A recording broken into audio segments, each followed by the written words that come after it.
Okay, so let's move on to learning SurrealDB for Rust. A lot of examples show how to use SurrealDB and make queries, but not so many actually show you how to use variables or the built-in functions with Rust. We'll look at fetch, we'll look at indirection with graph, variables, we'll look at the Rust SDK and a Rust code example. If you like this video, please subscribe, thumbs up because of the algorithms.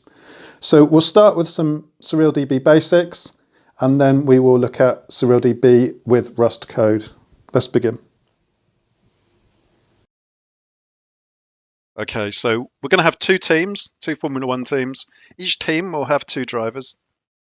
Each driver has a nationality, because they're a human being. Each team, which produces the car will have an engine and it'll have some tyres.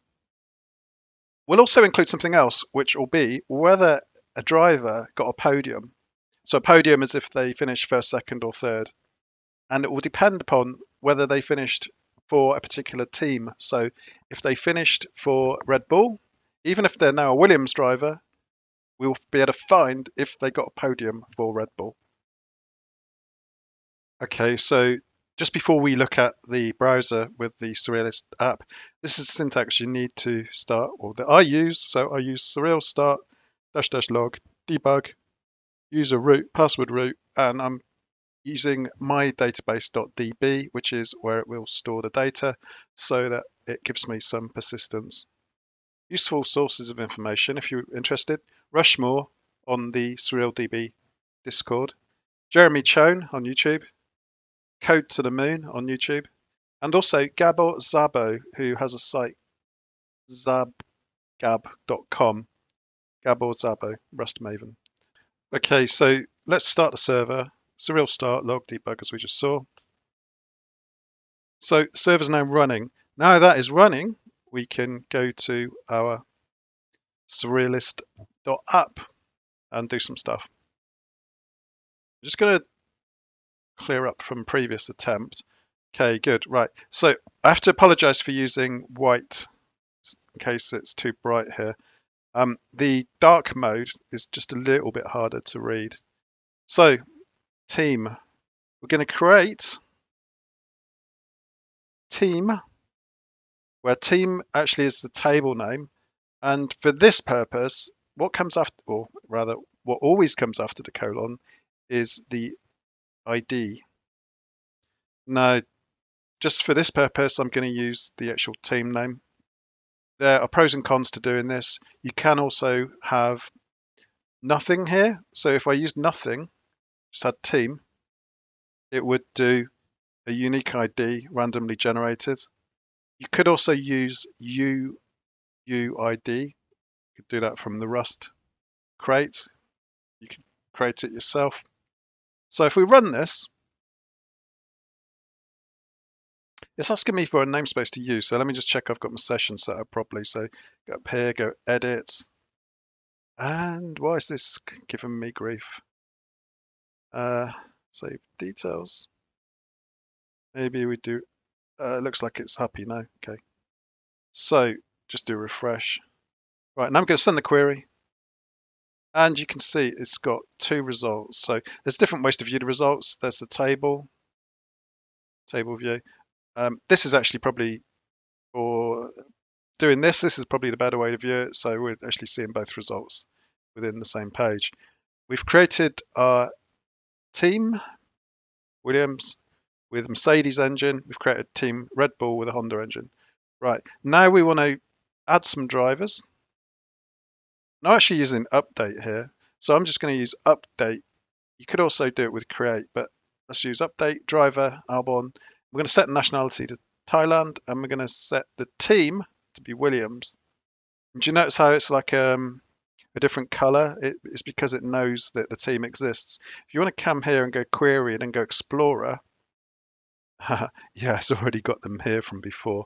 Let's just go back here and we'll run this query. And it's created 1, 2, 3, 4. So if we go down here, go to Explorer and go to Team, you can see it's created records for Team, Williams, Red Bull. We go Driver and we can see all of them here. Got Podium for, ignore that for now, we'll cover that in a second. So we've updated the drivers. Let's update the engines. So in the moment, you can, if you remember, we've got the engine is Mercedes and Honda. We want to just say, actually, we want to call it Mercedes V6 and Honda V6. So update, table name, unique ID, and then set, engine, and then equals, and then in double quotes, Mercedes V6. So do that, and you can see that's updated. And you can see the time there, 735 microseconds. So that's updated the engine. Let's go update the tires. So here we're going to use variables. So we're going to set, so that's the key is tires, the value is Pirelli. So here we'll say update Team Red Bull set tires. So tires doesn't have to actually match that anything. So we could say tire make. And then tires with the dollar means it's the variable. So that matches that. And then whatever is the value of that key gets put in. So there we go, tire make Pirelli.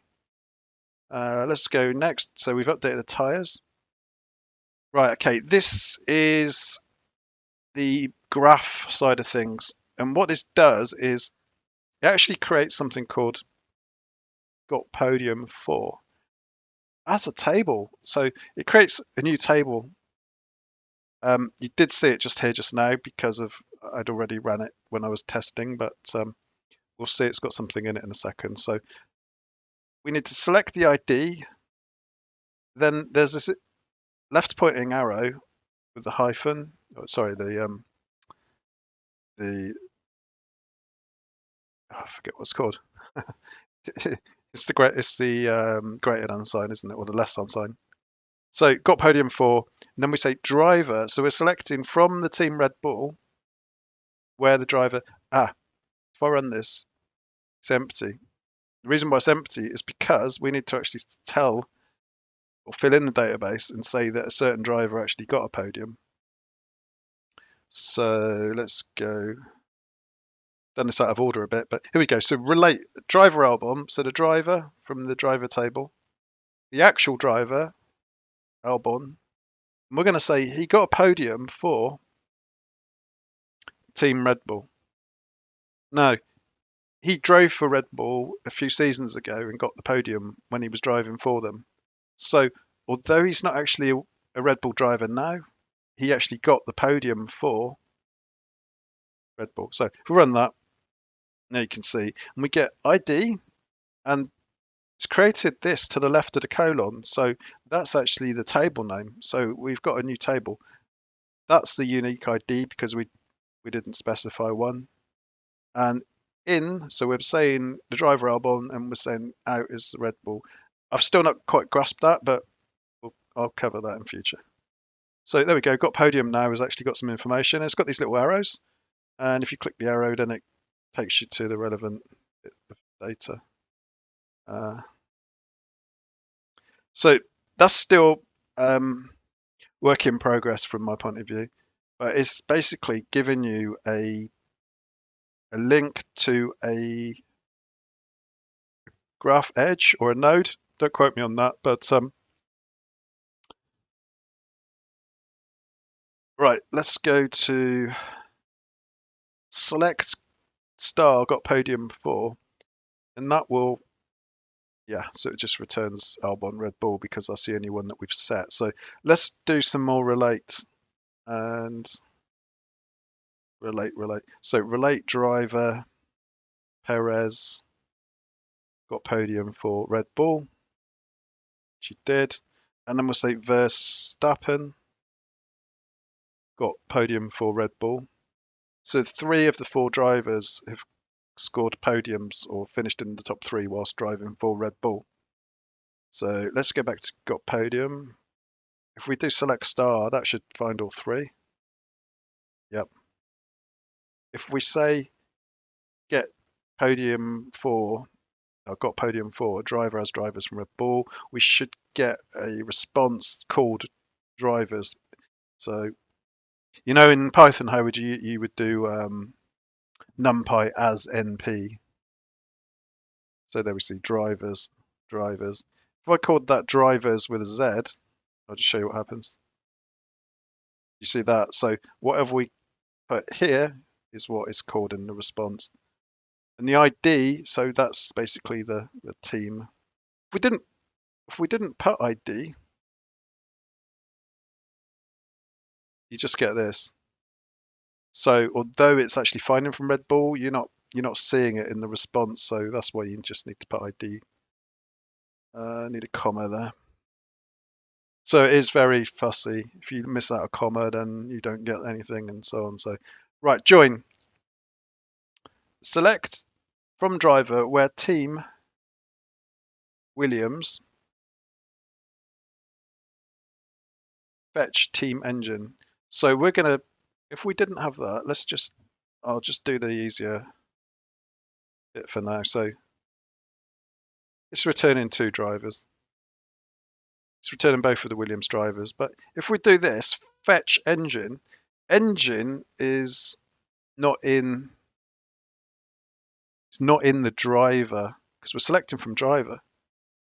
Engine is not in the driver table, but we can do fetch. Fetch is basically a join. So if we run this query, see this, now we've got team, we've got engine and the ID. So if we view it this way, you can see it's returning an object. So driver Albon is obviously from the driver table. Nationality is from the driver table. But this object is actually coming from the team table. If that makes sense. We just go and look at the Explorer again. Got Podium. It's got the 3 drivers in it now. Team, in-out engine, tire make. We only added the tire make for Red Bull.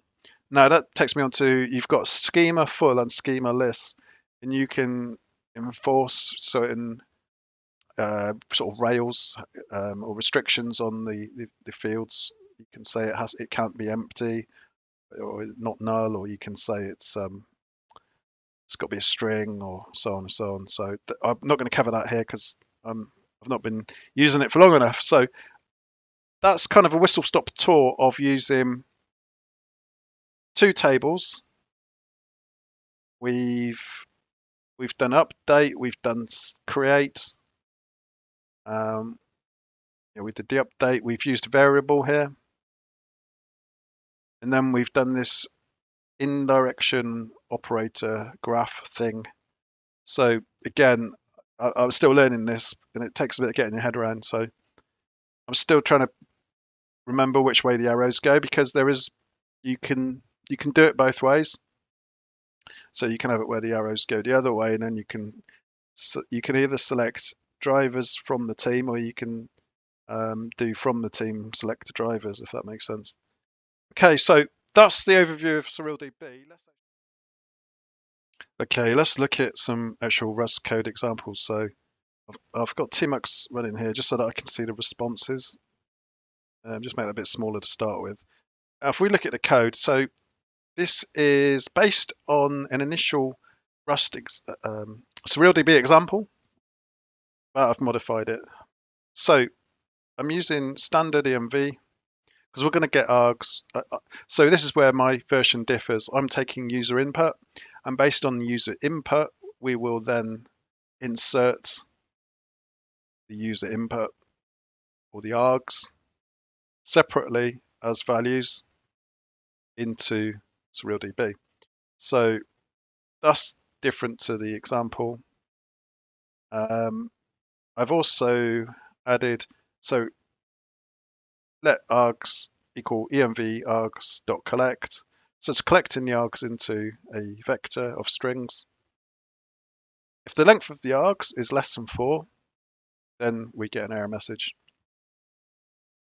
So the 4 is because we have the program itself, and then we have first name, last name, and user secret. So I wanted to include this just to demonstrate how to use a SurrealDB function with Rust.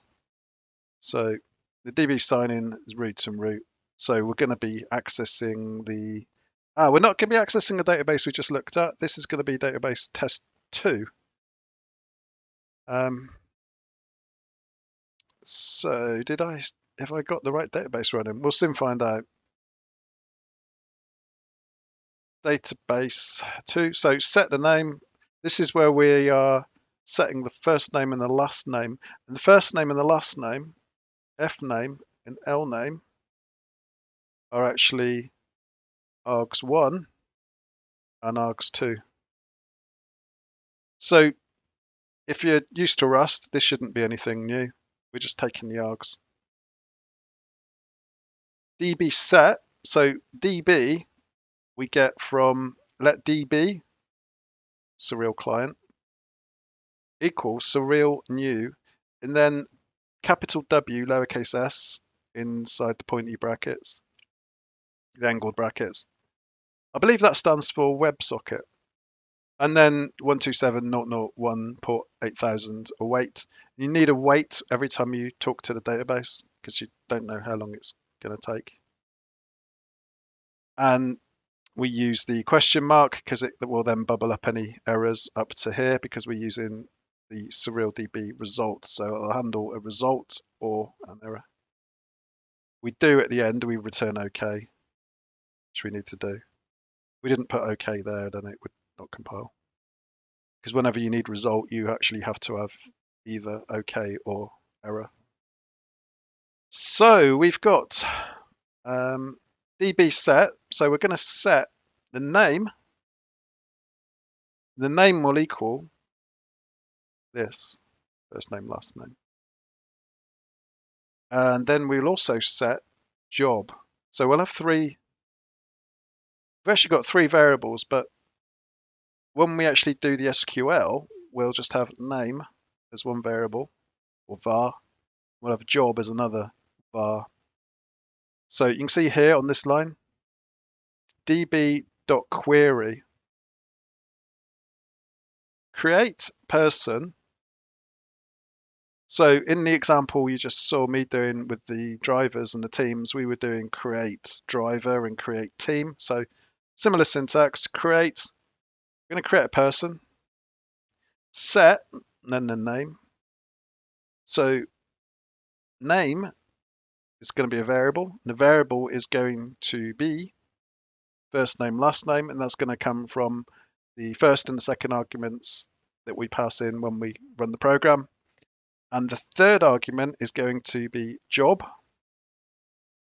And that is actually going to be, so user secret is the third argument up here, you see. So the user secret will get passed in as the job var. So we use job var there. It's got the dollar in front of it, so it's the var. And we're using this hashed equals crypto SHA-256, and this is available to us from Surreal. It's not Rust doing it, it's Surreal. So if we bring up, try and find the documentation, there we go. So I just randomly chose this. It's nothing to do with cryptocurrency. It is actually just the crypto function, which gives you SHA-256. I could have chosen geofunction or math function.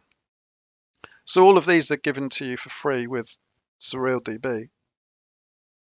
Why might you use this instead of, well, it means you don't have to import another crate to Rust. And also, if your binary was compiled 3 years ago and the crypto function has changed, as long as the database is up to date, then you'll be using the up-to-date function of the hash. This would be even more relevant if you were using a cloud version of SurrealDB, because that would be the latest version, whereas your compiled binary would still be saying SHA-256. You get the idea. Right, so create SHA-256,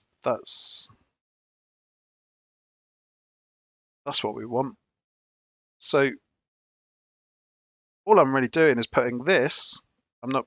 So here he's done Toby in quotes, but we're using a variable within our code because that's part of what I want this video to capture is how to use variables or vars within the Rust code.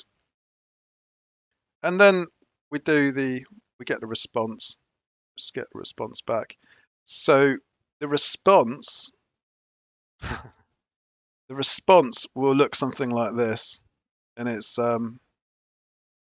yeah, probably not what you might expect, but this is why you will most likely be using the HTTP verbs when you want to query the database. What you can see from this though is if we run the code, let's go up here. I'm going to exit it. I'm going to compile it. And then to save keep switching paths, I'm going to drop down to the other pane and then just I'm already in the target debug. So cargo's just complaining here because not enough arguments. But now that it's compiled, I know that it's fine, and I'm just going to pass in Andy is the first name, Cap is the surname, and Plumber is the job. So we're passing in 3 arguments, Andy, Cap, and Plumber. Believe it or not, that is a successful response. So let's see if we can view it in here. And do you want me to make it dark? Let's go for dark appearance. Let's go dark. Hopefully it's just, yeah, still readable, isn't it? The problem with this is when you zoom in, everything gets bigger, but not all at the same time, if that makes sense. Right, so let's go to session. I think it was session 7. I've been doing quite a lot of testing, so I've got quite a few examples here. Mr. Moo, there we go. So I'm in the right table. We've got Andy Cap there. So okay, right. Let's run one more query, and I'll just do something on the fly. So let's do Dave Smith, and let's just think of something really random. Instead of a job, he can disc disc jockey. Okay, and you can see in here, so it's hashed the job. Yeah, hashed. So that's the key, and that's the value. So that should be the hash of the word disc jockey. Okay, so I'm just going to check it's here. Select star from person. In fact, I should really be doing select where. Select from person where name.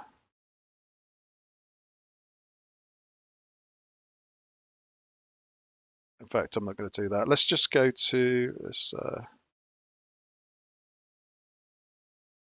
Let's see if we can view it for a different. There we go. That's better. So let's find.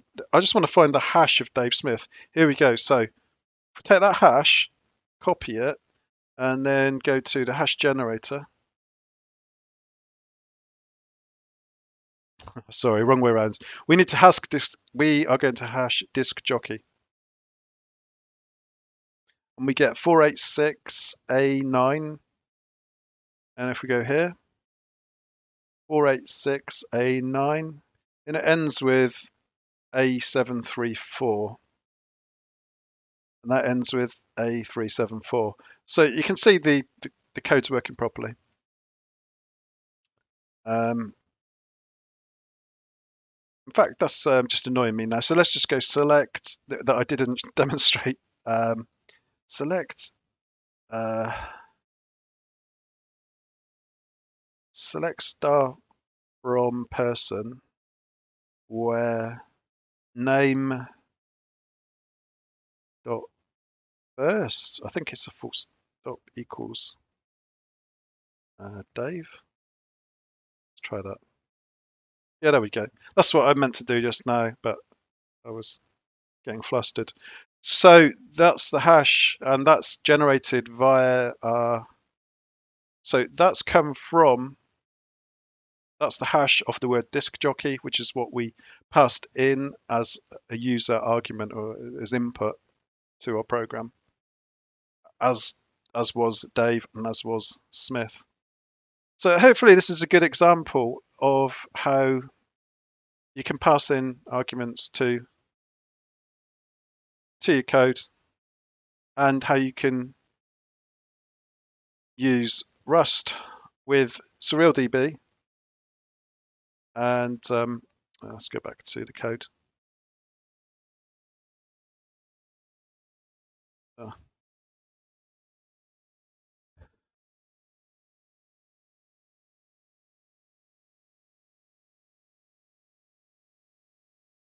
Right, there we go.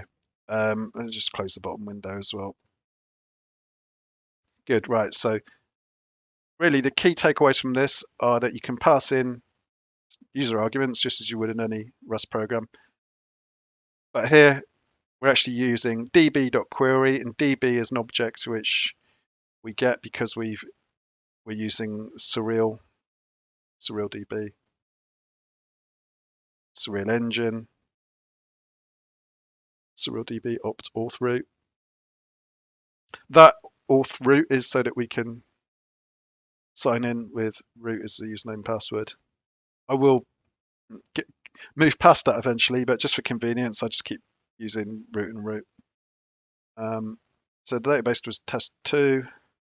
We passed in first name, last name, and we passed in user secret, which wasn't a secret at all. It was actually a job, secret job.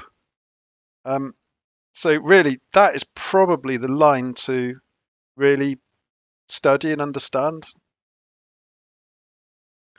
DB query, create person, set name equal to the var of the name, and then hashed equals crypto, and then that. So hashed is the key,